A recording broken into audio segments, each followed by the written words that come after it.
Pusat. Yang terhormat Ramaditya Firjetsyah SHMH, Kasubdi B Kejari Jakarta Pusat. Yang terhormat Bapak Kepala SMKN 1 Jakarta, Randes Ramadi. Yang terhormat Kasubag TU, Bu Kurniawati. Yang terhormat Bapak Ibu Wakil Kepala Sekolah SMKN 1 Jakarta. Yang terhormat Bapak Ibu dan yang terhormat guru LPK, guru PKN dan guru agama, juga Bapak Ibu guru, staf dan karyawan tata usaha SMKN Negeri 1 Jakarta, dan anak-anak sekalian yang sama-sama kami cintai dan kami banggakan. Pertama-tama, marilah kita panjatkan puji syukur kehadirat Allah Subhanahu wa taala yang telah memberikan kita kesehatan, terutama kesehatan yang sangat amat penting di masa pandemi seperti ini, sehingga kita bisa sama-sama melaksanakan acara jaksa masuk sekolah di pagi hari. Salam dan salam tercurah kehadiran junjungan Nabi besar Muhammad Sallallahu Alaihi Wasallam. Sebelum kita memulai acara, izinkan saya membacakan susunan acara terlebih dahulu. Yang pertama pembukaan, kedua menyanyikan lagu Indonesia Raya 1 stansa, pembacaan doa, sambutan-sambutan, pemberian materi, tanya jawab, dan penutup. Masuk ke acara selanjutnya, itu menyanyikan lagu Indonesia Raya 1 stansa. Dimohon kepada hadirin dipersilakan duduk sempurna. Terima kasih.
Baik, terima kasih.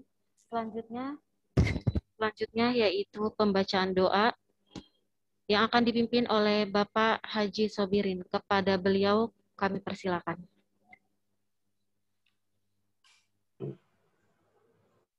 Bismillahirrahmanirrahim. Assalamualaikum warahmatullahi wabarakatuh.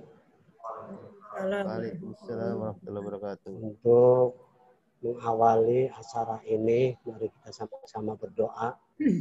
Mudah-mudahan apa yang akan nanti disampaikan materinya bisa bermanfaat, bisa kita pahami, bisa kita laksanakan dalam mengaruhi kehidupan di dunia pendidikan ini. Mari kita sama-sama berdoa. Yang muslim bersama-sama saya mengaminkan doa saya. Yang non-muslim silakan berdoa menurut kepercayaannya masing-masing. Astagfirullahaladzim, astagfirullahaladzim, astagfirullahaladzim. Allahumma salli wa sallim ala habibina wa karimina wa syafi'ina wa duhrina wa maulana Muhammadin. Alhamdulillahi rabbil alamin. Hamdan syakirin, hamdan na'imin, hamdan yafi ni'amahu wa yukafi majidah. Ya Rabbana laka syukru wa lakal hamdu. Kama yanbaghi li jalalika wajhikal wa adimi sultanik.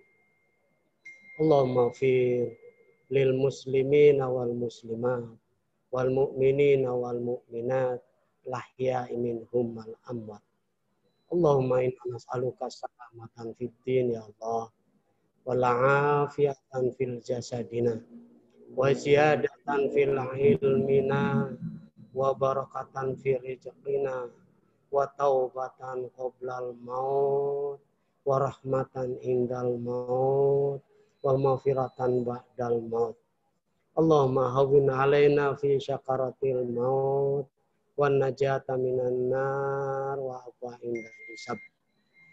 Allahumma rabbana ya Allah la tuzigh qulubana ba'da id hadaitana wa hab lana min ladunka rahmah innaka antal wahhab. Allahumma arinal haqqo haqqo warzuqna tiba'ah wa arinal batila batila warzuqna istinabah. Allahumma asnal khatimah wa na'udzu bika min su'il khatimah. Allahumma barik lana fi Rajab wa Sya'bana wa ballighna Ramadan. Allahumma barik lana fi Rajab wa Sya'bana wa ballighna Ramadan. Allahumma barik lana fi Rajab wa Sya'bana wa ballighna Ramadan. Allahumma rabbana atina min ladunka rahmah wa hayyi lana min amrina rasada. Rabbana ya Allah firlana dzunubana wali walidaina warhamhum kama rabbawna shigharan. Rabbana atina fid dunya hasanah wa fil akhirati hasanah wa qina adzabannar wa adkhilna jannata ma'al abrar ya azizu ya ghafar ya rabbal alamin. Sallallahu ala sayyidina Muhammadin. Subhana rabbika rabbil izzati amma yasifun. Wassalamun alal mursalin walhamdulillahirabbil alamin. Billahi taufiq wal hidayah. Assalamualaikum warahmatullahi wabarakatuh. Waalaikumsalam warahmatullahi wabarakatuh. Terima kasih kepada Bapak Haji Sobirin. Selanjutnya yaitu sambutan dari Bapak Kepala Sekolah SMKN 1 Jakarta, Bapak Dr. Andes Rahmedi. Kepada beliau kami persilakan.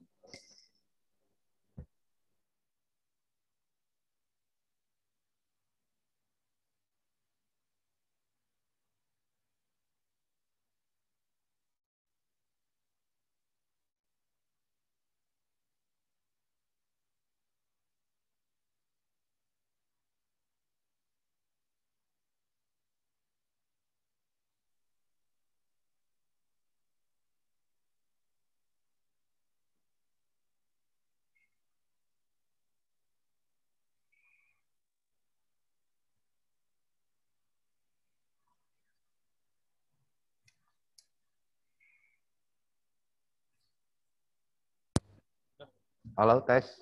Oke, baik. Terima kasih. Terima kasih, Bu Ana. Bismillahirrahmanirrahim. Assalamualaikum warahmatullahi wabarakatuh. Alhamdulillahirabbil alamin. Puji syukur kita panjatkan kehadirat Allah SWT. Berkat rahmat dan karunia-Nya pada pagi hari ini kita dapat bertatap muka melalui Zoom guna melaksanakan serangkaian acara atau kegiatan jaksa masuk sekolah. Salam beri salam kita cerahkan pada junjungan kita Nabi besar Muhammad sallallahu alaihi wasallam. Allahumma shalli ala Muhammad wa ala ali Muhammad. Selamat pagi, salam sejahtera bagi kita semua. Yang saya hormati Bapak Slamet, Kepala Suku Dinas Pendidikan Jakarta Pusat 1. Yang saya hormati Bapak-Bapak, Bapak Fredrik, Bapak Rama dari Kejaksaan Negeri Jakarta Pusat. Yang saya hormati Bapak Sularno, Kasudin Dikmen, Jakarta Pusat 1, Bapak Ibu Wakil Kepala Sekolah, Bapak Ibu guru yang hadir pada kesempatan pagi ini, guru BP, guru BK, Ibu Kepala Tata Usaha, serta anak-anakku sekalian, siswa-siswa SMK Negeri 1 Jakarta yang berbahagia. Pagi ini sebagaimana yang telah kita ketahui bahwa kita diundang untuk hadir dan ikut dalam kegiatan jaksa masuk sekolah. Kok jaksa tiba-tiba masuk sekolah? Ada apa? Kalau kita bicara tentang jaksa, kita mendengar jaksa, terkadang nama itu sangat menakutkan bagi kita. Nama itu ketika berurusan dengan kejaksaan, dengan jaksa, itu sudah terindikasi ada hal-hal yang tidak atau yang kurang nyaman buat kita. Namun pada kali ini, alhamdulillah, pihak Kejaksaan Negeri Jakarta Pusat datang atau masuk sekolah itu dalam rangka memahami, dalam rangka memberikan pemahaman hukum terhadap warga sekolah dan wabil khusus kepada siswa-siswi SMK Negeri 1 Jakarta, agar dengan adanya pemahaman hukum, maka diharapkan dapat menumbuhkan toleransi di antara sesama warga sekolah dan khususnya kepada di antara siswa-siswi SMK Negeri 1 Jakarta. Atau lebih luasnya lagi di antara para remaja DKI Jakarta atau di antara para anak-anak muda di negeri ini. Bapak, Ibu, serta anak-anakku sekalian yang berbahagia, selain itu, kehadiran jaksa masuk sekolah ini juga membawa moto, yaitu jaksa sahabat kalian. Maka oleh sebab itu, Bapak sampaikan kepada anak-anakku sekalian,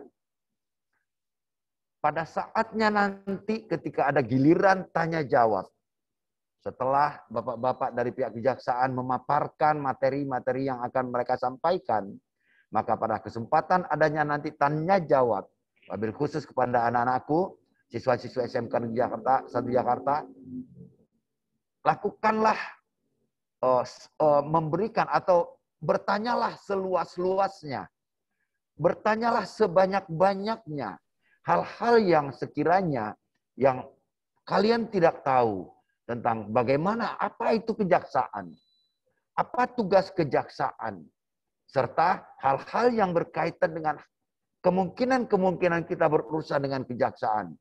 Ya, salah satu contoh berkaitan dengan masalah kenakalan remaja.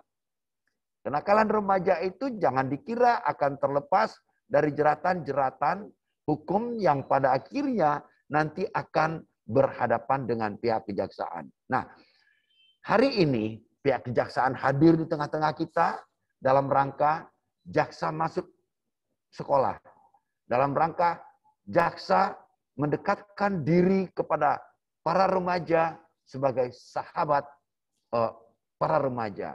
Dengan harapan adanya jaksa masuk sekolah, memaparkan berbagai materi yang terkait dengan masalah kenakalan-kenakalan, maka diharapkan setelah selesai kegiatan ini, kita berharap para siswa, siswi SMK Negeri 1 Jakarta dapat memahami hukum sehingga menumbuhkan toleransi di antara sesama. Bapak, Ibu, serta anak-anakku sekalian, semoga acara ini berjalan dengan lancar dan dapat memberikan manfaat yang sebesar-besarnya kepada kita semua.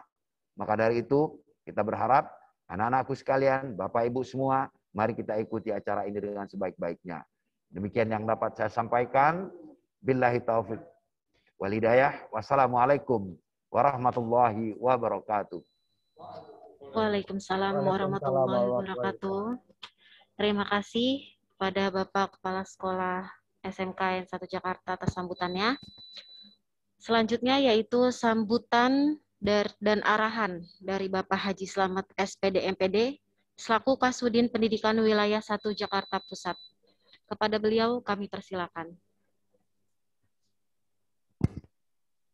Baik, terima kasih. Assalamualaikum warahmatullahi wabarakatuh. Waalaikumsalam warahmatullahi wabarakatuh. Selamat pagi, salam sejahtera, cerdas dan bahagia. Alhamdulillahirabbil alamin. Wassalatu wassalamu ala asrofil anbiya'i wal mursalin sayyidina wa maulana Muhammadin wa ala alihi wa sahbihi ajmain. Amma ba'du. Yang terhormat tim dari Kejaksaan Negeri Provinsi DKI Jakarta, Bapak Hernando Aryawan SK, Bapak Frederick Christian Simamora SHMH, Bapak Ramadia Firjiansah SHMH. Yang saya hormati Kasih Dikmen Pak Sularno, Kepala Sekolah SMK Negeri 1, Bapak dan Ibu Guru, serta adik-adikku siswa SMK yang saya banggakan.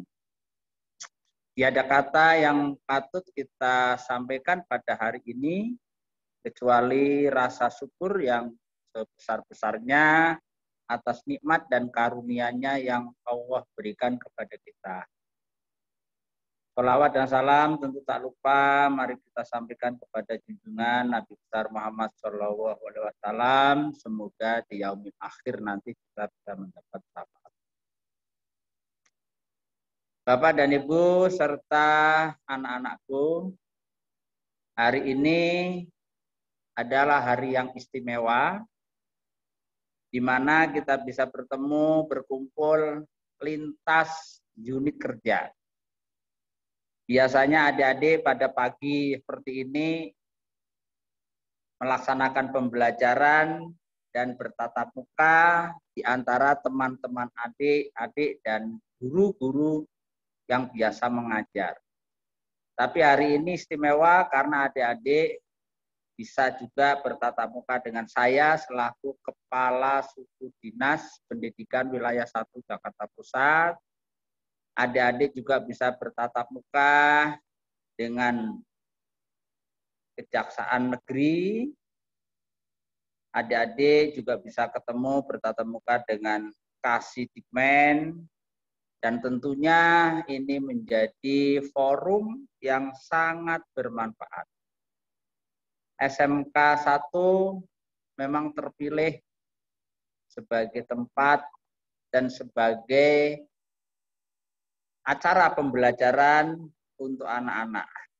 Ini tentu juga patut kita syukuri karena SMK lain itu belum terpilih seperti hari ini.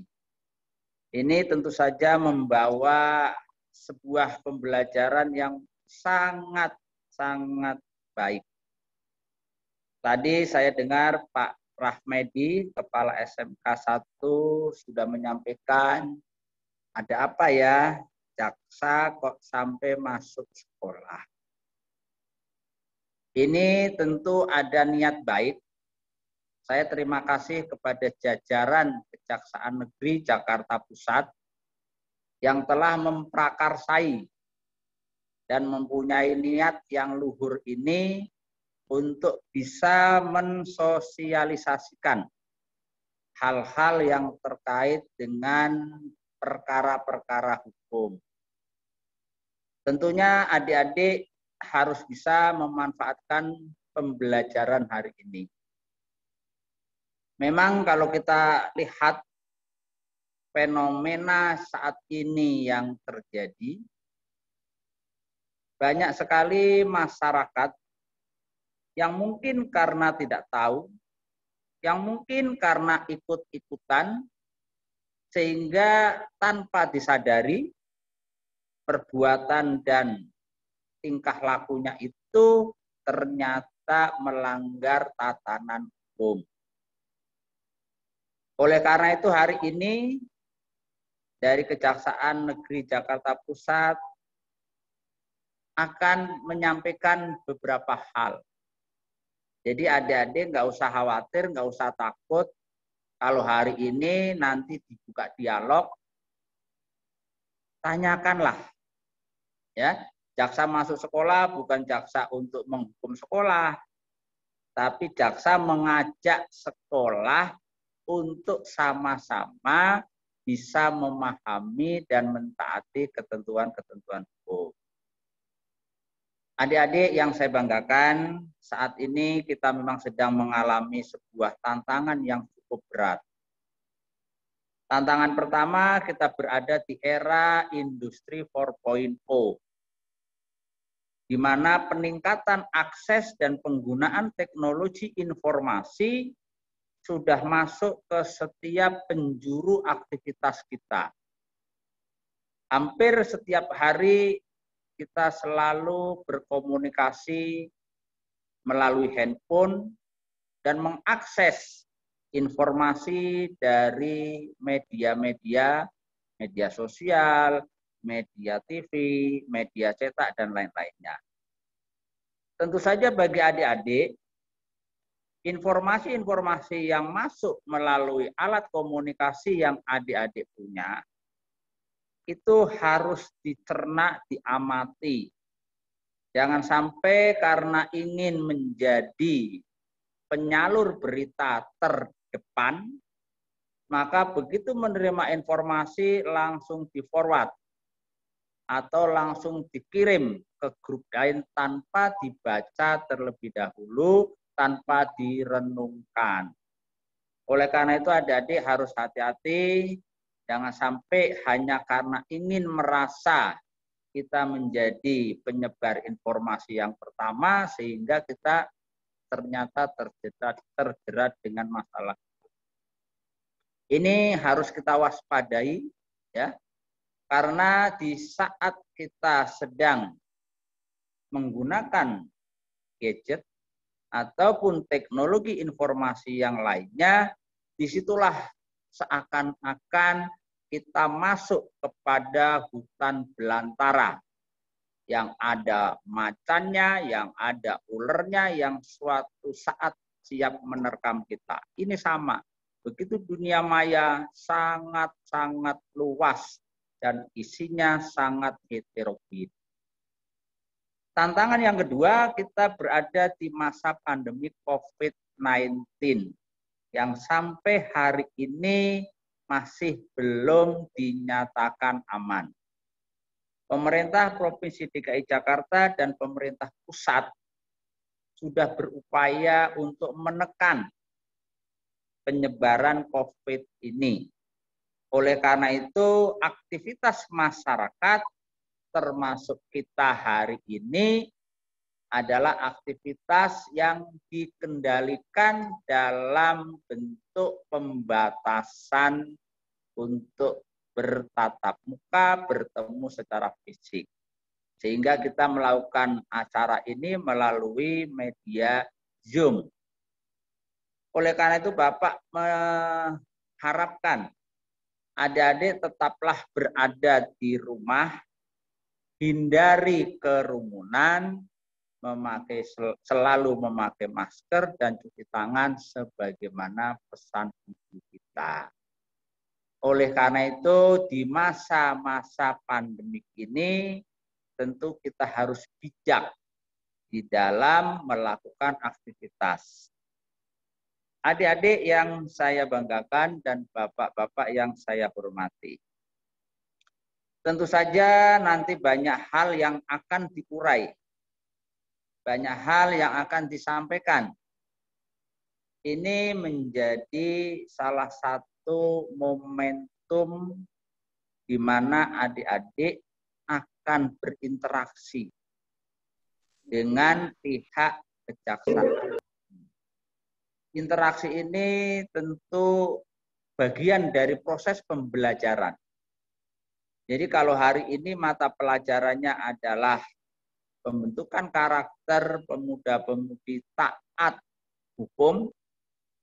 Nah, Bapak dan Ibu nanti bisa mengevaluasi, bisa melihat apakah pasca acara ini anak-anakku yang tercinta ini perilakunya menjadi lebih baik, karakternya menjadi lebih baik dan tentu saja tidak masuk dalam kegiatan yang melanggar peraturan.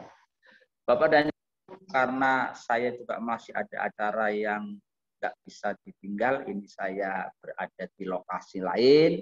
Saya cukupkan dulu sambutan saya.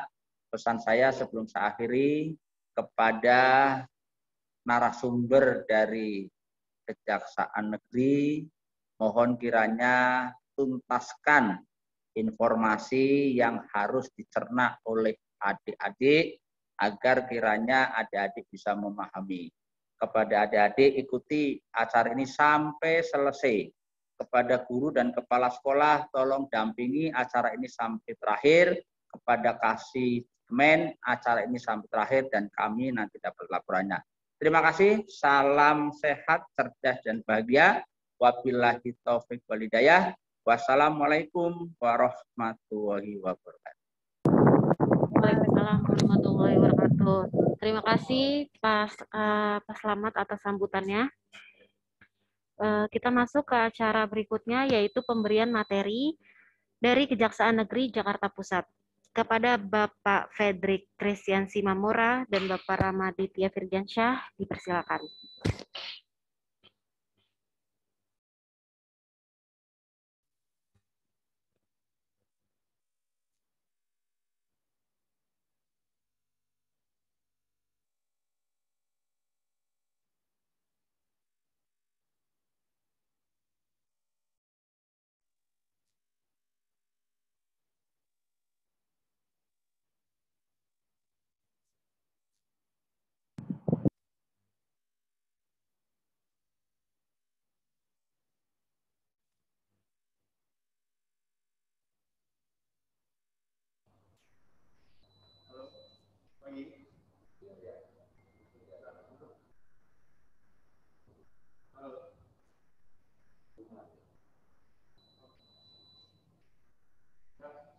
Selamat pagi, ucapkan kepada Bapak Kepala Sekolah SMK Negeri 1 Jakarta, kepada para guru dan staf yang hari ini ikut mendampingi dalam program Jaksa Masuk Sekolah. Hari ini kami akan menyampaikan materi sedikit terkait dengan kenakalan remaja.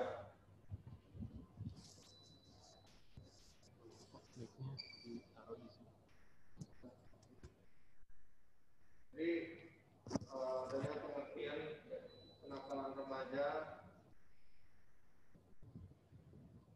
ini diuraikan nanti di slide kami.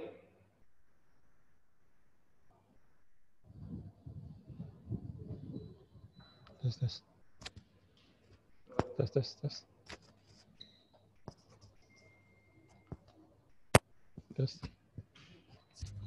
Cek. Fredrik aman Pak, mohon izin suaranya untuk Pak Rama yang masih ada kendala.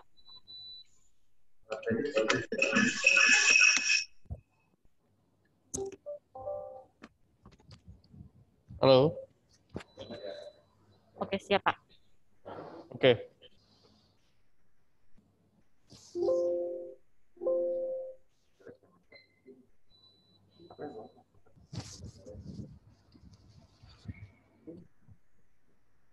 Baik.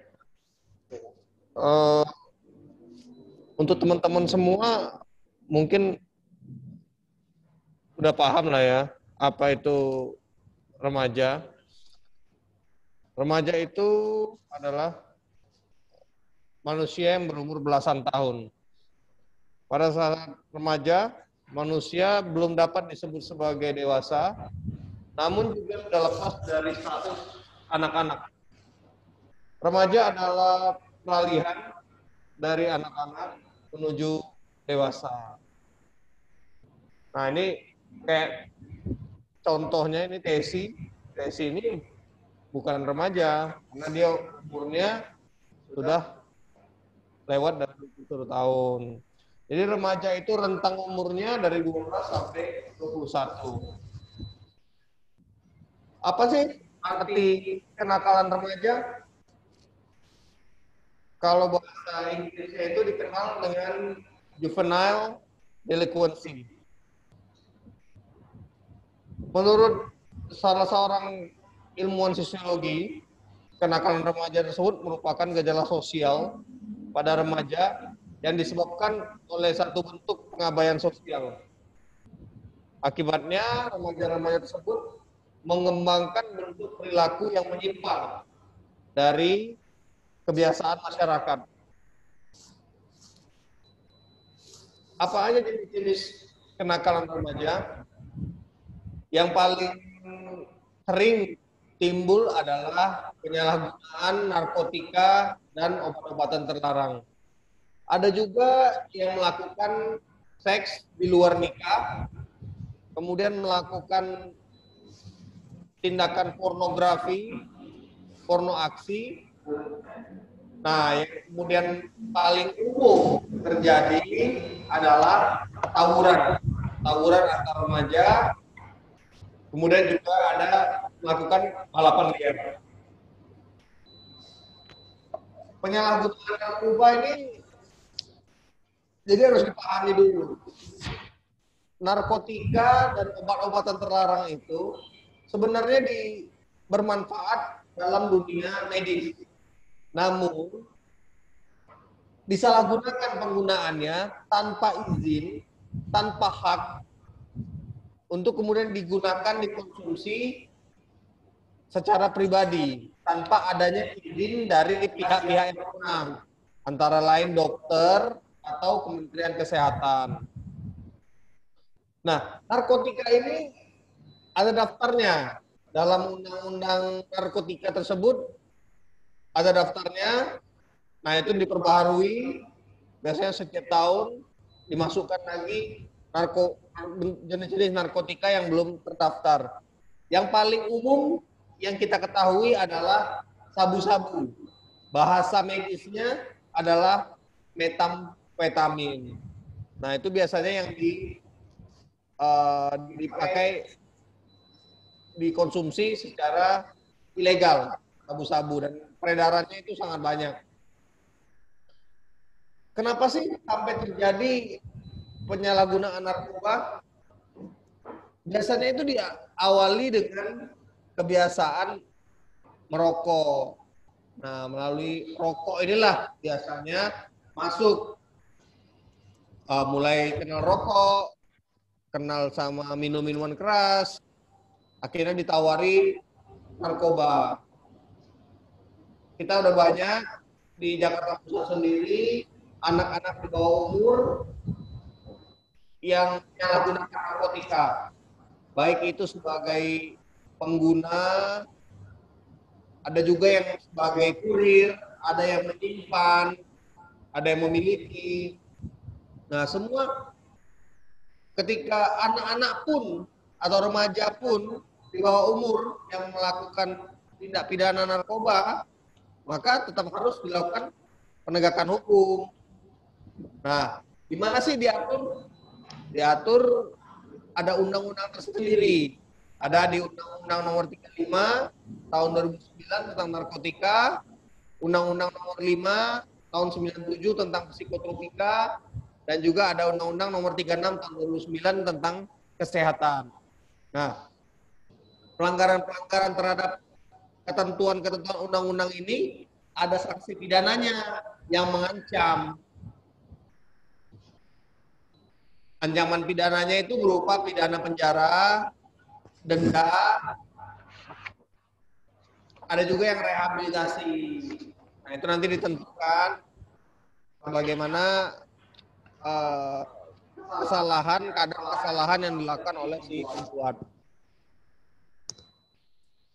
Ada juga yang melakukan hubungan seksual di luar nikah. Kecenderungan ini dilakukan oleh anak-anak remaja yang belum berumah tangga. Biasanya itu dilakukan karena tontonan film-film yang berhubungan dengan hal semacam itu, sehingga kemudian menimbulkan rasa penasaran dan akhirnya mencoba melakukan. Nah, inilah pengaruh-pengaruh buruk dari tontonan yang tidak bisa kita tahan ya, diatur. Nah, ini tahapan-tahapannya misalnya, sehingga terjadi seks bebas. Apa sih dampaknya? Dampaknya itu ya hamil di luar nikah, sehingga perempuan-perempuan di bawah umur yang kemudian harus hamil dan kemudian melahirkan harus mengurus anaknya, padahal dia sendiri seharusnya masih menjalani studi atau sekolah. Kemudian ada juga tindakan pornografi. Bagaimana sih kadar pornografi itu? Pornografi itu pengertiannya dalam Undang-Undang 44 tahun 2008 disebutkan sebagai materi seksualitas yang dibuat manusia dalam bentuk gambar, foto, tulisan yang dapat membangkitkan hasrat seksual atau melanggar nilai-nilai kesusilaan di masyarakat. Penelitian KPAI di 12 kota besar, 97 remaja pernah menonton atau mengakses pornografi dan 93% pernah berciuman, sedangkan 62% pernah berhubungan badan dan 21% telah melakukan aborsi. Inilah hasil penelitian KPAI akibat dari tayangan-tayangan yang mengandung unsur pornografi.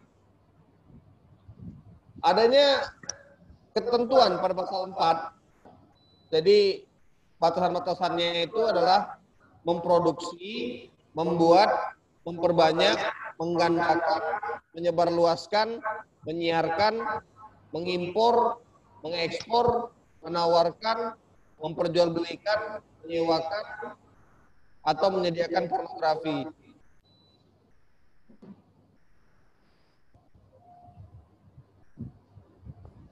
Apa sih tujuannya hingga harus dibatasi pornografi ini? Tujuannya adalah untuk mewujudkan tatanan kehidupan masyarakat yang beretika, berkepribadian luhur, menjunjung tinggi nilai Tuhan Yang Maha Esa, serta menghormati harkat dan martabat kemanusiaan. Memberikan pembinaan dan pendidikan terhadap moral dan akhlak, memberikan kepastian hukum dan perlindungan bagi warga negara dari pornografi, terutama bagi anak dan perempuan. Mencegah berkembangnya pornografi dan komersialisasi seks di masyarakat. Ada ketentuan pidana yang diatur terhadap tindakan-tindakan yang dilakukan terkait dengan pornografi. Paling singkat 6 bulan dan paling lama 12 tahun. Dengan denda paling sedikit 250 juta dan paling banyak 6 miliar rupiah. Orang yang meminjamkan atau mengunduh, mendownload pornografi dipenjara juga. Diancam dengan pidana paling lama 4 tahun dan atau denda paling banyak 2 miliar rupiah.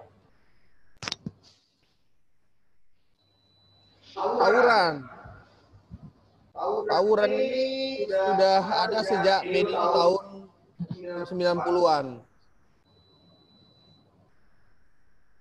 Murid-murid SMA di Jakarta periode 2008 itu seringkali melakukan tawuran. Sepulang sekolah biasanya atau bolos sekolah, mereka berkumpul kemudian melakukan tawuran. Tawuran ini dilakukan karena anak-anak SMA ini belum dikatakan masuk dalam tahap dewasa. Masih jiwanya anak-anak, tapi badannya sudah menuju ke dewasa. Mentalnya itu masih anak-anak, sehingga melakukan hal-hal semacam ini. Mudah tersulut emosi, mudah diprovokator, mudah dipanas-panasi, sehingga akhirnya melakukan hal-hal semacam ini.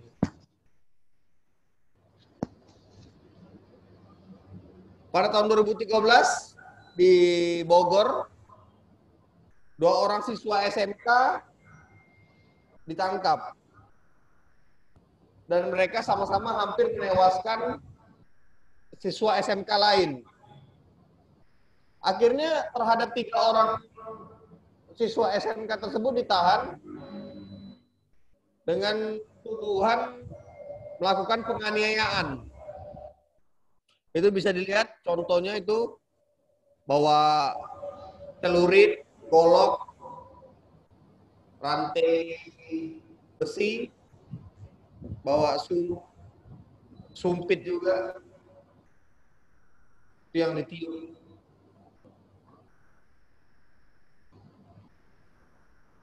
Nah, perbuatan-perbuatan semacam ini jangan ditiru oleh adik-adik semua. Tidak ada manfaat, tidak ada faedahnya ketika kita melakukan hal-hal negatif seperti ini. Yang ada kita hanya akan menyusahkan diri sendiri dan menyusahkan keluarga. Kalian akan diamankan di kantor polisi. Kalau diproses lebih lanjut, nanti sampai sidang, tentu efeknya kepada diri kalian dan keluarga.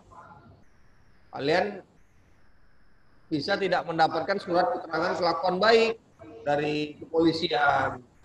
Nah, tentu kan itu menyusahkan. Nanti apabila untuk mencari pekerjaan atau mendaftar ke pendidikan yang lebih tinggi.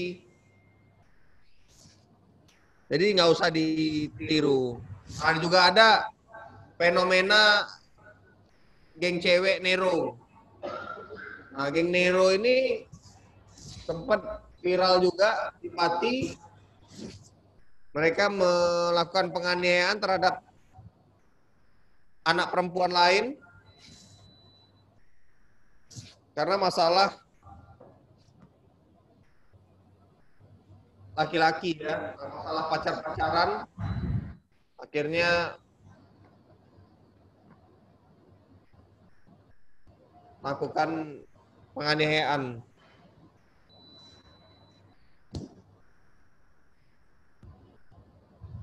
Apa sih pemicu sehingga pelajar-pelajar ini melakukan tawuran? Biasanya diawali dengan memaki, menghina, saling memprovokatori,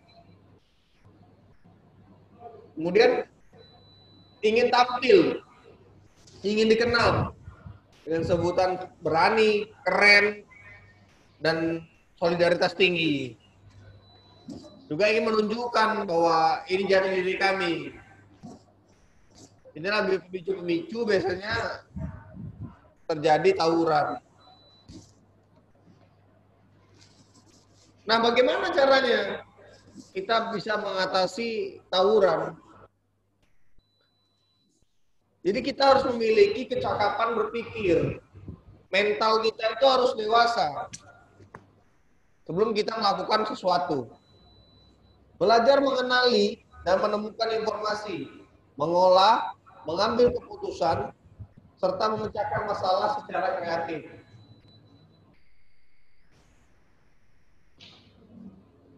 Dibutuhkan kesabaran tinggi untuk menghadapi atau memahami setiap masalah yang kita sedang hadapi. Jangan mudah terpancing emosi, dan kalau perlu kabur aja. nggak usah ikut-ikutan. Kalau ada teman lagi tawuran, lagi rame-rame berantem, nggak perlu ikut-ikutan. Nah, ini ada juga balap-balapan liar, trek-trekan. Banyak fenomena ini belakangan terjadi di sekitar stasiun Gambir. Tapi tetap kepolisian itu selalu melakukan patroli untuk mengamankan tindakan-tindakan seperti ini. Hal-hal seperti ini tuh mengganggu ketentraman umum, mengganggu jalan raya, dan nggak ada manfaatnya dilakukan. Ini ada video juga, video balap liar, nggak usah ditiru.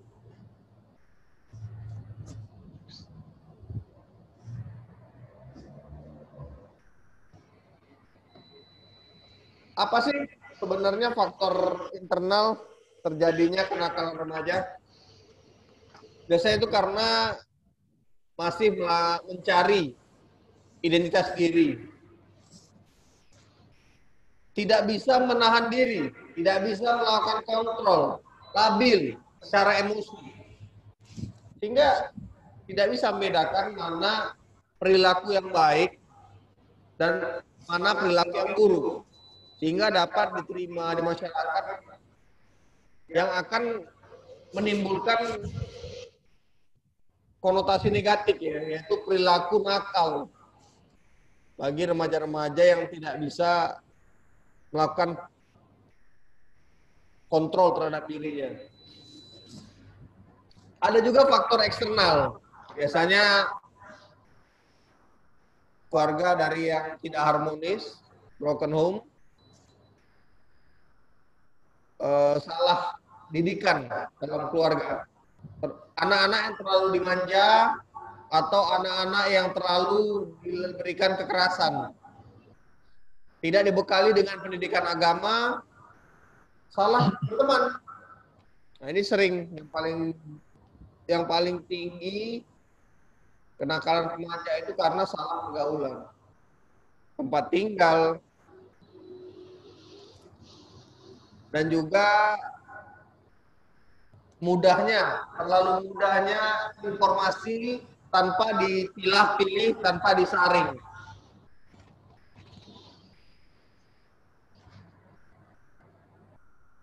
Bagaimana kemudian solusinya untuk kita bisa mengatasi kenakalan remaja? Orang tua harus memberikan figur yang baik dan sering berkomunikasi dalam keluarga, menanamkan ilmu agama, memilih teman yang baik. Motivasi dari keluarga, guru, dosen untuk melakukan hal-hal yang positif, serta menyalurkan hobi yang positif agar terhindar dari perilaku yang menyimpang. Secara umum mungkin seperti itu. Nanti kita bisa kembangkan materi ini dengan tanya jawab. Nanti saya dan Pak Fredrik akan menjawab pertanyaan dari adik-adik sekalian. Sekian untuk pemberian materinya. Saya kembalikan kepada MC. Terima kasih. Baik, terima kasih Pak Rama. Mungkin langsung saja sesi tanya jawab kali ya Pak? Ya, langsung aja silakan. Oke, ayo kepada, nah kebetulan ada yang sudah bertanya nih Pak di chat dari, sebentar ya, dari 10 BKP. Ini namanya siapa ya? 11 BKP 1 nih, Bos. Nah, nih Bos nih namanya. Dia bertanya, Assalamualaikum Pak, saya mungkin dari 11 BKP 1 bisa di unmute dulu nih, mana nih orangnya? 11 BKP 1 nih, Bos. Namanya kenapa nggak diganti dulu, Nak? Jadi nama kamu. Mana nih? 11 BKP 1 nih, Bos. Di-unmute dulu coba. Beliau menanyakan ini, Pak Rama. Assalamualaikum, Pak. Saya 11 BKP 1 mau nanya. Pak, tugas pokok dari jaksa yang ada kaitannya bagi pelajar apa aja ya, Pak? Mungkin bisa langsung dijawab kali ya, Pak. Ya. Silakan.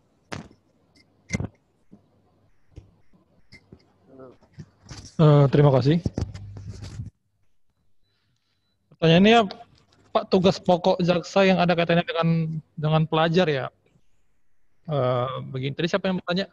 Tadi namanya belum ada nih, dia 11 BKP 1 nih, Bos aja Pak namanya, belum dia ganti. Gitu. Gini, pada dasarnya kita harus menjelaskan juga tugas-tugas jaksa itu sebenarnya apa di masyarakat. Nah, secara garis besar jaksa itu ada 4 tugas pokoknya. Pertama sebagai penuntut umum, kedua sebagai penyidik, ketiga sebagai pengacara negara, dan terakhir sebagai intelijen penegakan hukum atau yang dulu disebut dengan intelijen justisial. Kalau pertanyaannya mengenai apa tugas pokok jaksa dalam kaitannya dengan pelajar. Jadi gini, kalau di tiga tugas utamanya sebagai penuntut umum, sebagai penyidik, sebagai pengacara negara tidak ada kaitannya sebenarnya dengan pelajar. Namun kalau kita berbicara tentang intelijen penegakan hukum, di situ adalah tugas kita. Nah, intelijen itu berkaitan dengan kemasyarakatan. Nah, sedangkan pelajar itu juga berkaitan dengan kemasyarakatan, yang dimana apa yang tadi disampaikan oleh Pak Rama itu sebenarnya hal-hal yang terjadi di dalam sosial kemasyarakatan. Nah, sebagai seorang jaksa agung melalui Jam Intel, Jaksa Agung Muda Intelijen, membuat suatu program yang mana dapat masuk ke dalam dunia pendidikan. Nah, dunia pendidikan itu tidak harus mengajar sebenarnya secara formal, namun seperti hal-hal ini aja, kita menyampaikan materi-materi yang berkaitan dengan dunia pendidikan, maksudnya dalam hal kemasyarakatannya ya. Nah, di sini juga kita biasanya mengenali tentang kejaksaan kepada pelajar, agar pelajar tahu jaksa itu apa. Kemudian kita menyisipi juga materi tentang hal-hal yang sering terjadi dalam dunia pendidikan, terlebih dalam kehidupan pelajar. Kenapa kita misalnya mengambil materi ini kenakalan remaja? Sebenarnya itu kait erat-eratnya dengan apa yang kita laksanakan. Contoh gini, teman-teman yang terjerat narkotika, kita harus memberitahu ini kepada siswa-siswa bahwa narkotika itu memiliki dampak buruk kepada pelajar, kemudian juga memiliki dampak dalam penegakan hukum. Nah, ketika seorang pelajar atau ketika seseorang melakukan tindak pidana narkotika, akan dikenakan sanksi pidana. Nah, itu akan beralih kepada tugas jaksa sebagai penuntut umum. Nah, kita di sini tugasnya menghindarkan pelajar itu dari hal-hal yang dapat menjerat pelajar ke dalam dunia pidana, sanksi pidana. Nah, disinilah kita masuk. Kenapa? Karena kita melihat, seperti tadi dikatakan Pak Rama, seorang remaja, seorang pelajar itu adalah seorang yang berusia di antara 12 sampai 21 tahun. Di mana dia sudah memiliki fisik seorang yang dewasa, namun dari segi pemikiran itu masih anak-anak. Itu masa transisi disebut. Nah, kita menghindarkan anak-anak ini salah pergaulan. Maka kita masuk di sini agar mereka mengerti posisi anak-anak ini posisi rentan, posisi remaja ini posisi rentan. Di mana dikhawatirkan ketika dimasuki oleh orang-orang yang tidak bertanggung jawab, dimasukkan hal-hal yang negatif, itu cepat diserap. Nah, agar menghindari hal seperti itu, kita masuk di sini. Kita masuk karena kita melihat dunia remaja ini dunia rentan. Nah, seperti contoh gini, tawuran. Karena alasan solidaritas, mungkin mereka belum tahu sebenarnya bagaimana solidaritas itu yang baik, yang baik untuk dilaksanakan. Nah, apakah dalam bentuk tawuran itu merupakan bentuk solidaritas yang baik? Kan tidak. Nah, ada cara-cara yang dapat dilakukan untuk meningkatkan jiwa-jiwa solidaritas. Misalnya kita berkumpul untuk hal-hal yang positif, entah untuk kebaikan sekolah atau untuk menghibur teman-teman yang berduka, itu kan bentuk solidaritas, bukan dalam tawuran. Nah, di sini kita masuk untuk memberitahu itu. Masih simpel aja. Karena kita ingin menghindari para pelajar ini tersangkut kasus hukum. Nah, makanya kita masuk di sini. Sudah paham ya? Sudah terjawab. Kebetulan namanya Marvenus, Pak. Si Marvenus ya? ini tidak bisa menyalakan mikrofon dan video katanya di Gitu. chatroom. Gitu. Iya, oke, sudah terjawab ya Marvenus. Oke, ada lagi nih Pak dari Andrea 11 BKP 1. Nah, coba Andrea langsung di open mic aja gitu, ditanyakan langsung ya. Silakan pertanyaannya Andrea.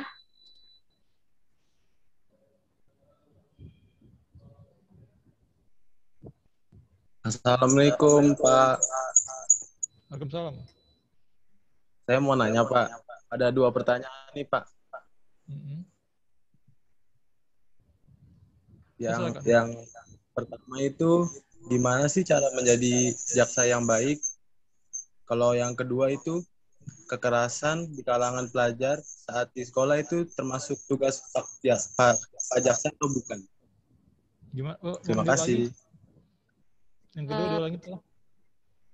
Yang kedua, kekerasan di kalangan pelajar saat di sekolah itu termasuk tugas Pak Jaksa atau bukan? Maksudnya untuk penanganannya mungkin ya, Andrea?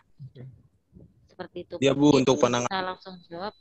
Iya, silakan Pak Fredrik atau Pak Rama. Oke. Menjawab pertanyaan yang kedua, bagaimana cara menjadi jaksa yang baik?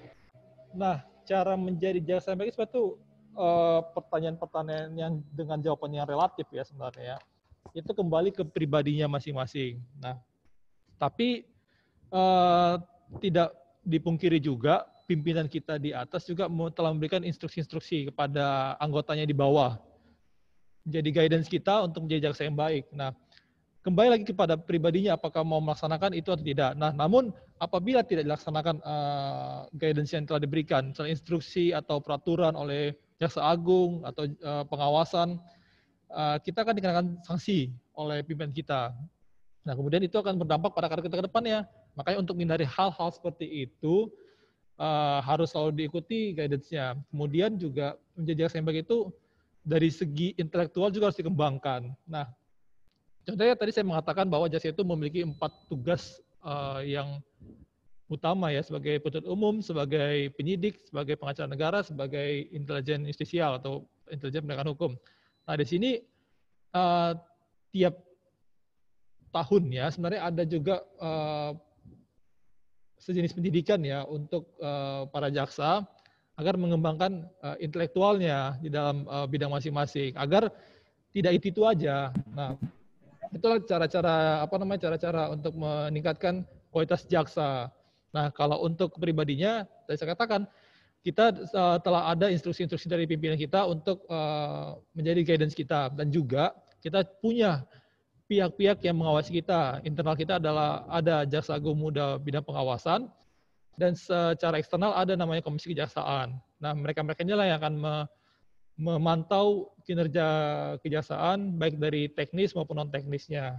Kemudian pertanyaan kedua dari Andrea, kekerasan dalam lingkup pelajar apakah menjadi tugas dari jaksa? Jadi begini, harus dipahami juga kekerasan dalam pelajar itu pada akhirnya dia masuk ke dalam lingkup penegakan hukum. Nah, sebelum saya jauh masuk ke dalam penjelasan ini, saya harus juga menjelaskan bagaimana sebenarnya penegakan hukum itu di Indonesia ya. Gini, Andrea, ketika kita misalnya melihat ada suatu gejolak dalam masyarakat, itu akan dinilai dulu apakah ini tindak pidana atau tidak. Nah, kemudian kita berangkat kepada kekerasan dalam pelajar. Apakah itu merupakan tindak pidana atau tidak? Nah, itu akan dinilai. Nah, apabila itu merupakan tindak pidana, misalnya kekerasan secara fisik contohnya ya, pada akhirnya mengakibatkan penganiayaan, itu merupakan tindak pidana yang diatur oleh Kitab Undang-Undang Pidana. Nah, kalau misalnya itu korbannya anak-anak, bisa kena Undang-Undang Perlindungan Anak. Nah, karena itu merupakan tindak pidana, akan diproses secara hukum. Nah, harus Anda ketahui juga bahwa penegakan hukum itu ada beberapa instansi yang terkait di dalamnya, seperti seperti kepolisian, kejaksaan, pengadilan, dan terakhir akan dieksekusi oleh jaksa, dimasukkan ke dalam lapas. Nah, sebagai gambaran seperti ini Andrea, ketika misalnya ada kekerasan, nah ada indikasi penganiayaan, itu akan diproses oleh polisi. Dalam hal ini dalam proses penyidikan. Kemudian dalam proses penyidikan ini akan dinilai hal-hal yang menjadi hal-hal yang akan disangkakan kepada si pelajar yang melakukan penganiayaan ini. Kemudian setelah itu dibuatlah dalam suatu berkas, dan di berkas ini dikumpulkanlah dia bukti-buktinya apa, kemudian nyangkut ke tindak pidana apa, itu akan dikaitkan semuanya, terus keterangan-keterangannya apa. Nah kemudian setelah itu si penyidik ini, polisi ini akan menyerahkan berkas itu untuk pertama kalinya kepada jaksa. Nah disinilah kita mulai berperan. Nah sebelumnya juga sebenarnya kita sudah berperan dalam proses ini ketika si penyidik mulai melakukan penanganan perkara, harusnya sudah mengirimkan suatu berkas yang namanya SPDP kepada jaksa. Nah, di sini jaksa sudah mulai memantau itu bagaimana perkembangan dari perkara itu. Nah, kemudian setelah itu yang saya katakan tadi, berkas dikirim pada jaksa. Nah, di sini jaksa meneliti nih bagaimana dari hasil kerjaannya polisi. Singkatnya seperti itu ya. Nah, tadi saya katakan polisi mulai meneliti nih bagaimana perkara tersebut. Nah, kita meneliti juga bagaimana kerjaan polisi. Apakah perbuatan dari si tersangka ini merupakan tindak pidana dikaitkan dengan bukti-bukti yang dikumpulkan oleh si penyidik. Nah, kemudian apabila itu memang benar oleh jaksa dinyatakan lengkap baik secara materi maupun formilnya, berkas tersebut akan diterima oleh jaksa. Dalam hal ini akan diajukan persidangan. Nah, di situ jaksa harus meminta tersangka dan barang buktinya. Dan kemudian tersangka dan barang bukti ini akan dilimpahkan ke pengadilan. Nah, di situ tugas jaksa adalah untuk melakukan penuntutan. Kalau Andrea pernah lihat persidangan, nah disitulah kita menuntut seorang tersangka tadi yang sudah berubah namanya menjadi terdakwa. Nah, ketika seorang yang didakwakan itu masuk persidangan, itu jaksa harus membuktikan nih di mana sih sebenarnya perbuatan dari kekerasan si tersangka ini, si pelajar ini, itu harus dibuktikan.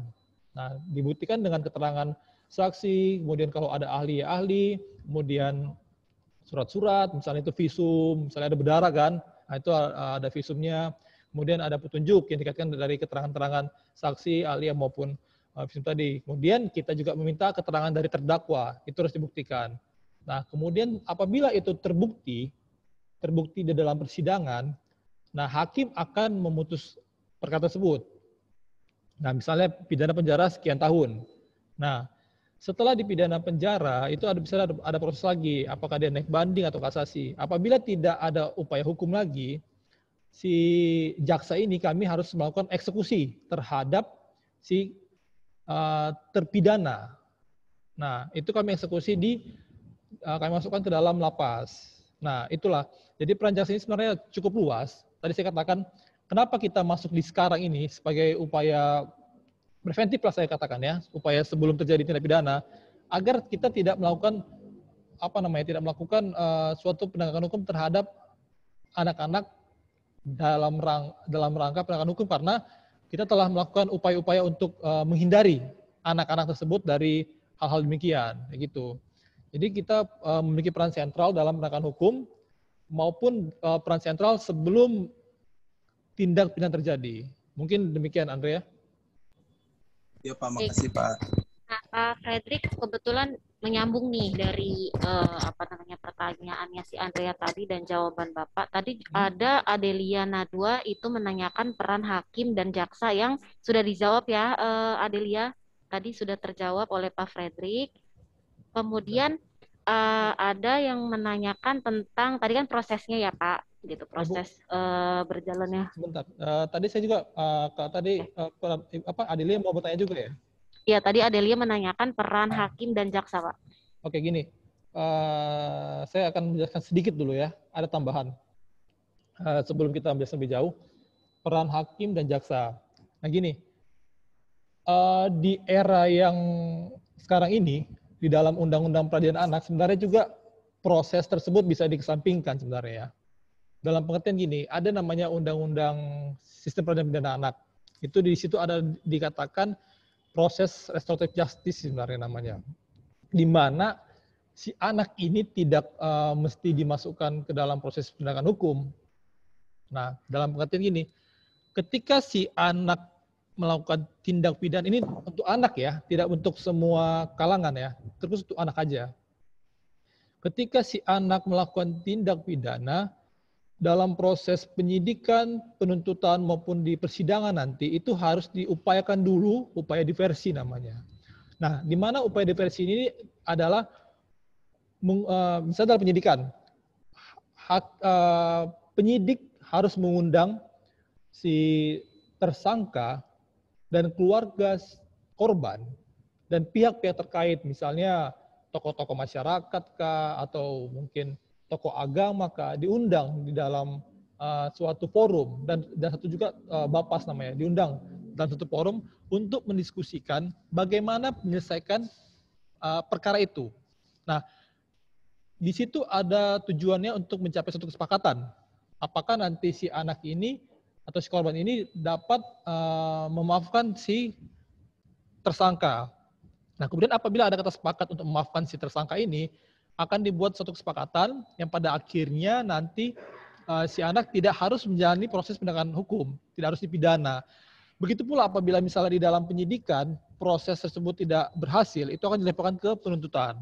Nah, jaksa juga harus melakukan upaya yang sama, tidak boleh mengabaikan. Nah, di mana jaksa akan mengulang lagi, dipanggil lagi terdakwanya, dipanggil lagi korbannya, dipanggil lagi tadi tokoh-tokoh yang akan memiliki peran aktif. Nah, itu akan didamaikan lagi. Apabila tidak berhasil juga, dilanjutkan lagi dalam proses persidangan. Di persidangan juga hakim harus melakukan upaya yang sama. Panggil lagi terdakwanya, panggil lagi korbannya, panggil lagi tokoh-tokoh yang berperan di dalam masyarakat, panggil lagi Bapas, didamaikan lagi. Apabila juga tidak dapat didamaikan, maka baru masuklah ke dalam proses peradilan. Seperti itu ya. Lanjut, Bu. Oke, baik. Sudah terjawab ya, Adelia. Ya, Kemudian Pak, masih berhubungan nih Pak, tadi kan terkait dengan prosesnya ya, proses persidangan. Nah, ada yang bertanya dari Nafisa dan Raihan, itu dan rata-rata pertanyaannya sama nih Pak, anak-anak, jadi saya rangkum aja. Dari Nafisa dan Raihan itu, denda dan sanksinya itu apa ya Pak? Denda yang paling dari yang paling ringan sampai dengan yang paling berat, terutama untuk remaja nih, hukuman untuk remaja. Silakan Pak. Terkait apa itu? Terkait tindak pidana apa? Di sini sih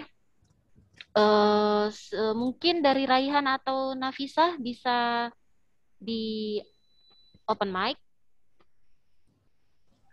Silakan. Assalamualaikum warahmatullahi wabarakatuh. Waalaikumsalam. Hukuman dan denda paling ringan dan paling berat yang banyak kasus pada kalangan remaja, Pak. Begini, kalau kita ngomong tentang denda dan sanksi, sebenarnya kita harus menuju tindak pidana apa? Tindak pidana narkotika kah atau tindak pidana yang lainnya? Tadi kan Pak Rama juga sudah memberitahu, misalnya tindak pidana narkotika misalnya, untuk dendanya itu ada nominalnya, 800 juta ya? 800 juta minimal. Nah, namun itu juga sebenarnya tidak, misalnya gini, ada seseorang misalnya, orang yang melakukan tindak pidana narkotika. Kita bicara tentang orang yang general, bukan anak atau dewasa, tapi bukan anak, itu adalah orang general, orang dewasa. Nah, ketika seseorang itu melakukan tindak pidana narkotika, dia akan dikenakan sanksi pidana dan denda. Itu merupakan sanksi yang bersifat kumulatif. Nah, tapi denda yang tadi saya katakan senilai 800 miliar itu sebenarnya tidak mesti dijalani juga. Maksudnya tidak mesti dibayar juga.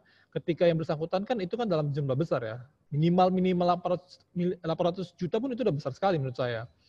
Nah, tapi itu pun tidak mesti dijalankan, dibayarkan. Nah, andai kata misalnya seorang dijerat dengan denda 800 juta, dia bisa mengganti dengan kurungan pengganti namanya, sekitar tergantung hakim sih, misalnya 6 bulan kah atau setahun kah tergantung. Nah, Bisa juga di bawah itu. Nah gitu. Tetapi kalau tadi Rehan tanya tentang apa yang terjadi dalam tindak pidana dilakukan oleh anak-anak, sih sebenarnya gini. Dalam perkara-perkara anak sebenarnya ada apa namanya? Ada hal-hal yang disimpangi. Misalnya tadi saya katakan ada sanksi pidana misalnya minimal 8 tahun. Minimal misalnya untuk tindak pidana narkotika minimal 4 tahun. Nah, itu sebenarnya untuk anak dalam undang-undang sistem perlindungan anak itu nggak segitu hukumannya. Apabila misalnya ada anak-anak melakukan tindak pidana narkotika, menurut Perma nomor 12 tahun 2012 itu dipotong setengah, 50%-nya. Jadi kalau misalnya anak-anak melakukan tindak pidana diancam dengan minimal 4 tahun, di dalam anak-anak itu diancam dengan minimal 2 tahun, kayak gitu. Nah, jadi setiap anak-anak melakukan tindak pidana itu menurut undang-undang peradilan pidana anak itu dipotong setengahnya. Misalnya tadi saya katakan untuk narkotika 4 tahun jadi 2 tahun. Atau enggak misalnya perkara-perkara yang berat, misalnya pembunuhan ya, diancam dengan pidana maksimal 15 tahun. Nah, itu untuk anak-anak 7,5 tahun, begitu. Itu ada diatur di Undang-Undang nomor tahun 2012, nomor saya lupa berapa, itu diatur pidana minimalnya. Jadi nggak sama seperti dewasa. Itu. 2012 itu diatur. Nah, sistem pidana anak. Jadi tidak maksimal seperti orang dewasa, begitu Rehan. Ya, jadi menambahkan ya Pak Fredrik dan Pak Rama. Jadi gini Rehan dan juga anak-anak yang lainnya. Kalian itu memang di dunia ini sudah ada hukum tata tertib ya untuk mengatur kalian juga hukumannya jika kalian melakukan suatu masalah gitu.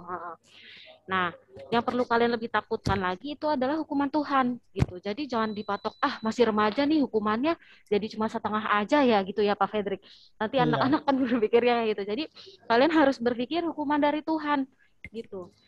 Itu jangan jadi patokan terutama.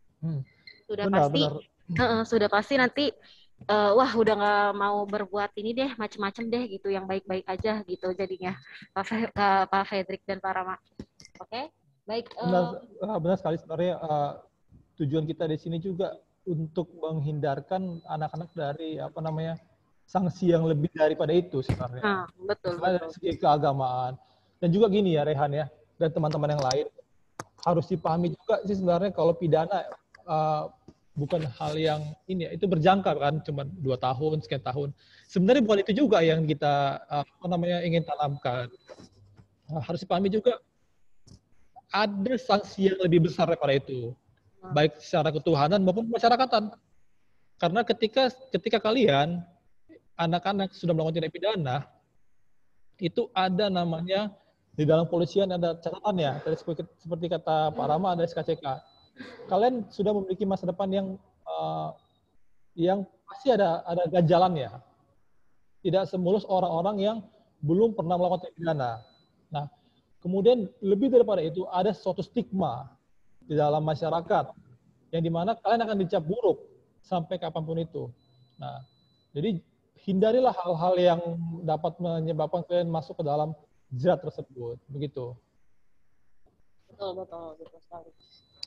Oke, baik.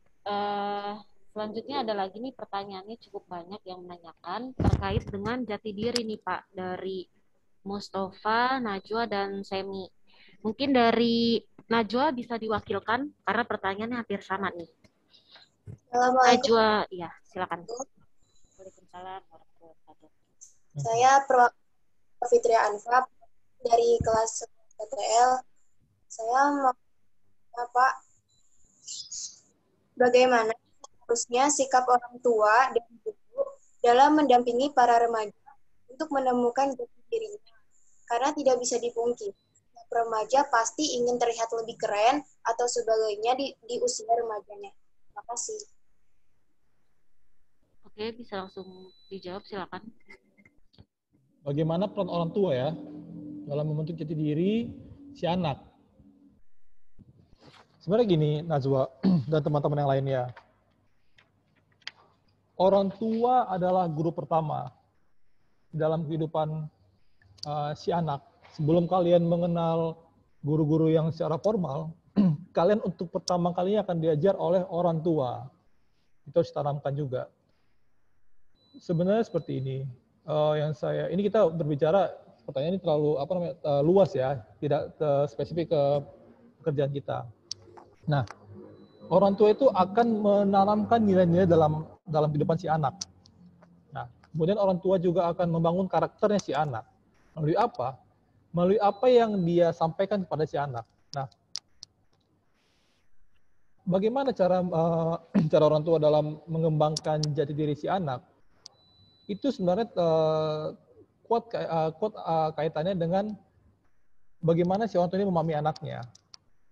Nah, jati diri si anak, ketika misalnya si anak sudah mulai masukin masa-masa remaja, dia akan mencari jati dirinya. Nah, disitulah orang tua juga berperan, di mana dia akan menanamkan nilai-nilai kepada anaknya. Apakah itu akan bermanfaat atau tidak pada si anaknya. Contoh seperti ini. Orang tua ada yang terlalu protektif ya kepada anaknya ya, takutnya begini begitu. Pada akhirnya dia akan mengekang si anak. Nah, ada yang bilang juga ketika anak terlalu dikekang, pada akhirnya anaknya ini akan memberontak. Nah, jadi si orang tua harus juga memahami apa yang dibutuhkan si anak. Nah, tapi ketika sudah melihat hal tersebut tidak baik untuk berkembang si anak, nah itu yang baru orang tua harus turun untuk untuk menghalangi hal seperti itu. Namun selagi kegiatan si anak berkaitan dengan pendidikannya, dengan sosialnya itu baik pada si anak, itu harus didukung sebenarnya. Karena tidak semua juga kegiatan itu harus dibatasi oleh orang tua. Kemudian seperti ini, lingkungan juga berperan aktif sih sebenarnya dalam menjauhkan si anak dari hal-hal yang dapat membawa anak ke dalam zat hukum ya, terbentuk jati diri. Tadi dikatakan anak itu mau terlihat keren, anak itu mau terlihat oke lah di kalangan pergaulannya. Namun apabila orang tua sudah melihat hal seperti itu sudah menjadi warning sih sebenarnya pada orang tua. Karena untuk menjadi seorang yang keren itu sebenarnya kan relatif kan, bukan hal harus seperti ini enggak. Pintar pun itu merupakan bagian dari suatu hal yang keren sebenarnya. Misalnya dia juara kah, misalnya dia berprestasi kah dalam pendidikannya. Nah, hal-hal seperti itu harusnya ditanamkan pada si anak oleh orang tua. Yang bagaimana sih yang keren? Apakah dengan tawuran kita keren? Kan tidak. Nah, apakah dengan misalnya harus ke sana ke sini terus nongkrong-nongkrong apalah yang dapat pada akhirnya membuat si anak ini merasa bebas gitu. Apakah itu keren? Nah, itu harus dipahami orang tua. Dan pada akhirnya dia harus masuk ke setiap kehidupan si anak ini. Nah, memang sangat harus dipahami juga di masa-masa sekarang ini kan orang tua karena terlalu sibuk ya dengan dunia pekerjaannya. Nah, ya bagaimanapun juga ketika sudah berkeluarga harusnya dapat memahami kepentingan terbaik buat keluarga sih sebenarnya. Misalnya seorang ibu harus ada untuk anaknya, meskipun dia bekerja, tapi harus dapat memanage waktunya untuk anaknya juga, seperti itu. Agar si anak ini tidak terlalu bebas dengan kehidupannya. Ada batas-batasannya. Kalau orang tuanya mengharapkan pada guru, sebenarnya guru sebatas apa sih? Kan sebatas di dalam jam-jam sekolah kan. Lebih daripada itu, anak sudah lepas dari sekolah. Misalnya kita katakan dalam 24 jam, guru paling berapa jam? 8 jam atau berapa jam? Itu udah lama menurut saya. Nah, selebihnya kan anak bebas.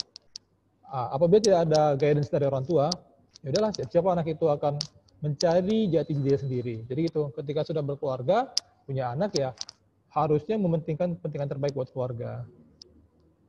Gitu Nazwa.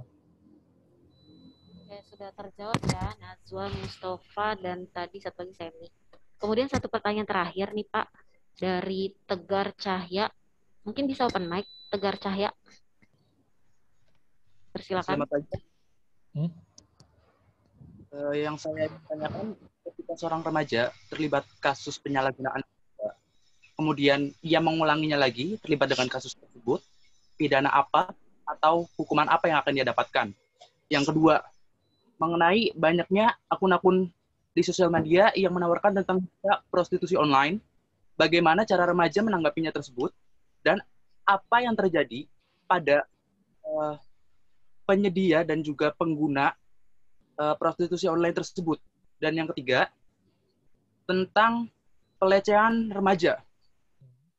Bagi ibu dan juga bagi pelaku, hukuman apa yang akan ia dapatkan, dan denda seperti apa yang akan dapatkan. Terima kasih.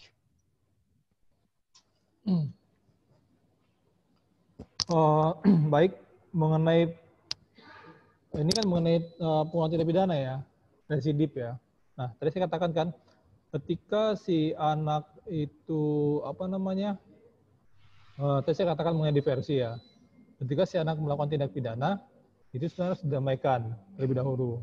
Nah, kemudian apabila itu prosesnya ada perdamaian, nah maka si anak tidak harus menjalani hukuman pidana. Dia akan dikembalikan kepada orang tuanya. Nah, menjadi pertanyaan nih, bagaimana ketika sudah melakukan itu, sudah melakukan upaya diversi, sudah pernah melakukan tindak pidana, kemudian diversi, dia mengulanginya lagi.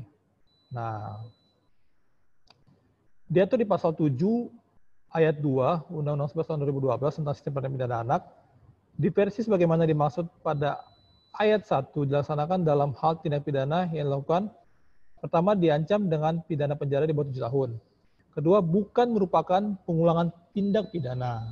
Nah, jadi ketika seorang anak yang pernah berhasil didiversi, kemudian dia melakukan tindak pidana lagi, maka upaya yang akan dilakukan adalah melakukan proses hukum sebagaimana mestinya. Upaya diversi sudah tidak bisa dilakukan lagi. Karena itu syarat yang ditetapkan oleh pasal 7 ayat 2. Nah, jadi dia akan dilakukan upaya yang mungkin kita sering lihat, dia akan dibawa ke persidangan, diadili, kemudian akan kasarnya dipenjara lah gitu. Nah, kemudian, namun dipahami juga yang tadi saya katakan, hukuman terhadap anak itu tidak sama seperti orang dewasa. Itu dipotong setengahnya dari minimum khususnya. Nah, kemudian pertanyaan kedua nih, mengenai prostitusi online. Nah, itu sih sebenarnya gimana ya? Kalau Tegar melihat di berita-berita sebenarnya udah dijerat pidana ya. Kayak kemarin beberapa artis kan sudah dilakukan proses penegakan hukum terhadapnya. Nah, kemudian bagaimana untuk menghindarinya dari hal-hal demikian? Kalau kita berbicara tentang tentang hal tersebut, itu kembali kepada diri masing-masing ya. Nah, bagaimana untuk menghindarinya? Karena terlalu banyak sih sebenarnya situs atau hal-hal yang secara online yang dapat dilakukan untuk melakukan prostitusi online. Nah, kita juga nggak bisa, kalau itu sebenarnya udah lebih kepada kepada instansi terkait, misalnya Kemenkominfo. Mereka lah yang akan memilah ini mana situs yang dapat beredar atau yang diblok, itu mereka yang menilai. Nah, namun apabila itu masih ada sih sebenarnya menurut saya harus dihindari ya, dengan cara harus dihindari dengan cara gini. Lihat sebenarnya itu ada sanksi pidananya. Tadi Pak Rahman sudah katakan di dalam undang-undang pornografi, dalam undang-undang sudah dikatakan itu ada sanksi pidananya sebenarnya. Nah, jadi harus dipahami, tidak meskipun dia katakan itu sifatnya online, jangan dipahami itu tidak ketahuan. Itu ketahuan. Dan apabila sudah terjerat, teman-teman bisa dikenakan sanksi pidana. Seperti itu ya. Kemudian yang ketiga mengenai pelecehan remaja. Itu sebenarnya masuk ke dalam undang-undang perlindungan anak. Nah, dalam undang-undang perlindungan itu dijelaskan sih sebenarnya mengenai pidana terhadap pelecehan seksual. Itu juga harus dipahami juga, ada yang sifatnya pelecehan kah, ada yang sifatnya memang betul-betul yang berhubungan badan, itu diatur di dalam undang-undang itu. Namun saya lupa mengenai ketentuan pidananya. Nah, di kalangan remaja harus dipahami. Tadi kita katakan, tadi Pak Rahman menjelaskan tentang seks bebas. Nah, pelecehan yang dilakukan oleh teman-teman itu dapat bermuara ke arah seks bebas. Nah, jadi jangan dibiasakan atau jangan dianggap suatu hal yang tidak tabu ketika ada teman-teman yang melakukan pelecehan. Misal gini, antara pasangan pacaran misalnya. Nah, kemudian si laki-lakinya misalnya, mohon maaf ya, itu melakukan perbuatan yang masuk dalam kategori melecehkan. Nah, sebenarnya ini laki-laki ini sudah dapat dijerat oleh pidana. Nah, mungkin karena tidak ketahuan oleh penegak hukum, dia tidak terkena gitu. Tapi apabila si perempuannya melaporkan perbuatan si laki-laki ini, itu sudah masuk ke dalam jerat pidana. Jadi jangan dianggap suatu hal yang lumrah, hal yang biasa saja, hal-hal yang demikian. Nah, misalnya gini, apabila misalnya tadi saya katakan si dalam pasal ini si laki-laki pelecehan terhadap si perempuan, namun si perempuan menganggap itu biasa saja. Namun ketika orang tua dari perempuan ini mengetahui hal tersebut, laki-laki pun bisa dikenakan jerat pidana. Nah, saya lupa mengenai berapa tahunnya. Namun kalau ditanya mengenai apakah kenakan pidana, itu bisa. Itu coba nanti buka di Undang-Undang Perlindungan Anak, itu sebenarnya mengenai perbuatan yang demikian. Jadi jangan dianggap lumrah, dianggap biasa hal-hal yang bersifat pelecehan. Meskipun si perempuannya atau ya si anak perempuan ini tidak bisa dilecehkan, ketika orang tuanya mengetahui hal tersebut, itu masuk ke dalam, dan si orang tuanya untuk melakukan perbuatan dari si pacar tersebut. Oke. Terima kasih, Pak. Sudah terjawab ya, Tegar. Baik, sebelumnya saya mohon maaf karena waktu kita terbatas ya, Nak. Jadi pertanyaan-pertanyaan ini jika memang masih belum terjawab, kalian bisa tanyakan langsung ke website maupun media sosial Kejaksaan, bisa ya Pak Fredrik dan bisa, Pak silakan. Ya, seperti itu. Yang jelas intinya, oh ya sudah ini di share screen IG-nya ya. Oke, bisa dilihat di Instagram. Nah, tuh di Kejari Jakpus, di follow ya. Oke. Bisa ditanya di DM ataupun di mention gitu ya. Di websitenya ada, Twitternya juga ada. Tadi sudah saya cek. Nah, yang jelas intinya semoga ini ya Pak, dengan adanya materi ini, jadi anak-anak sudah paham gitu terkait dengan hukuman. Yang jelas setiap ada tindakannya pasti akan ada timbal baliknya. Ada misalnya sesuatu yang dia lakukan pasti akan ada timbal baliknya. Kalau kalian melakukan kejahatan pasti ada hukumannya. Kalau kalian melakukan kebaikan pasti akan mendapatkan manfaatnya gitu. Mungkin itu saja. Ada sebelum kita akhiri mungkin dari Pak Fredrik atau Pak Rama ada yang ingin ditambahkan? Sudah cukup. Baik. Sedikit dari saya. Saya berharap kegiatan kita kali ini dapat memiliki dampak yang baik ya kepada anak-anak ya, buat teman-teman. Apalagi di era pandemi ini, untuk sekolah tatap muka sudah belum dilaksanakan ya. Jadi ya teman-teman meskipun di rumah dapat lebih produktif, dapat lebih membawa dampak positif lah terhadap kehidupannya. Jangan jadi berleha-leha. Kemudian hindari hal-hal yang dapat membawa teman-teman ke arah yang negatif, terlebih sampai terkena jerat hukum. Nah, karena kita tugas di sini yang tadi sedikit ditanya di awal, kita ingin teman-teman yang merupakan generasi penerus bangsa selalu dalam track-nya, jangan di luar track. Nah, baik dari segi pendidikan maupun dari segi non formal harus selalu dikembangkan. Demikian dari saya. Terima kasih Pak Fredrik. Sebelumnya kami selaku panitia mengucapkan terima kasih kepada semua pihak yang terlibat dan memohon maaf apabila terdapat kekurangan dalam acara Jaksa Masuk Sekolah ini. Saya akhiri. Wabillahi taufiq wa hidayah. Wassalamualaikum warahmatullahi wabarakatuh. Waalaikumsalam Waalaikumsalam warahmatullahi wabarakatuh. Cek fotonya di dulu ya. Warahmatullahi wabarakatuh.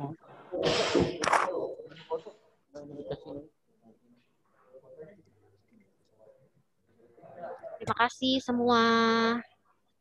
Sama-sama, Bu Ana. Sama-sama. Sama.